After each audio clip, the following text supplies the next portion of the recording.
পানিবন্দী পৌরসভাবাসী। পানি নিষ্কাশন না হওয়ায় পৌরসভার বিভিন্ন ওয়ার্ডে মানুষজন চরম ভোগান্তিতে পড়েছে। প্রধান সড়ক ব্যতীত পৌরসভার প্রত্যেকটি সড়ক পানির নিচে তলিয়ে গেছে।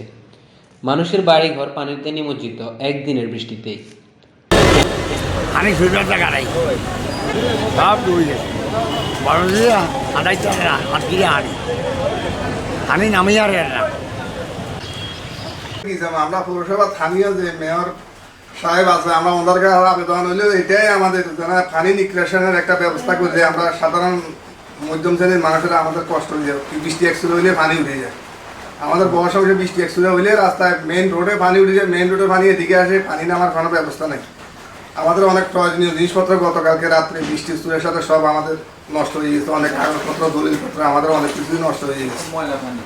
আর এগুলো সব রাস্তার ময়লা পানি, চতুর্দিকের ময়লা পানি, আমরা এখন ময়লা পানিতে বসবাস করতেছি আপাতত। সমস্যা তো অনেক সমস্যা। পৌরসভার যে অবস্থা, এই অবস্থা পৌরসভার মানুষ বসবাস করানোর মতন না, বুঝছেন। রোডে আমাদের হঠাৎ করে বৃষ্টি দেখা দিয়েছে, পানি জমে গেছে, মানুষ বসবাস করতে পারতেছে না, সবাই ঘরে পানি উঠে গেছে। সাপ পোকামাকড়ে সমস্যা করতেছে, অনেকে বাসা বাড়ি চারিদিকে চলে গেছে, বুঝছেন। এই অবস্থাতে আপনার চলা সম্ভব নেই। এটা একটা পৌরসভা, আপনার সিটি কর্পোরেশনের এলাকা, এইভাবে তো মানুষের খুব ক্ষতি হইতেছে, বাসা বাড়ির চলা ফিরায় অনেক সমস্যা। আমাদের এলাকা মাইজদি 1 নং ওয়ার্ড গাজীপাড়া। আমাদের ঘরে কালকে রাত থেকে অনবরত বৃষ্টির পরে পানি ঢুকে ঘরের পুরো সব কিছু নষ্ট হয়ে গেছে, অনেক কিছু ডুবে গেছে।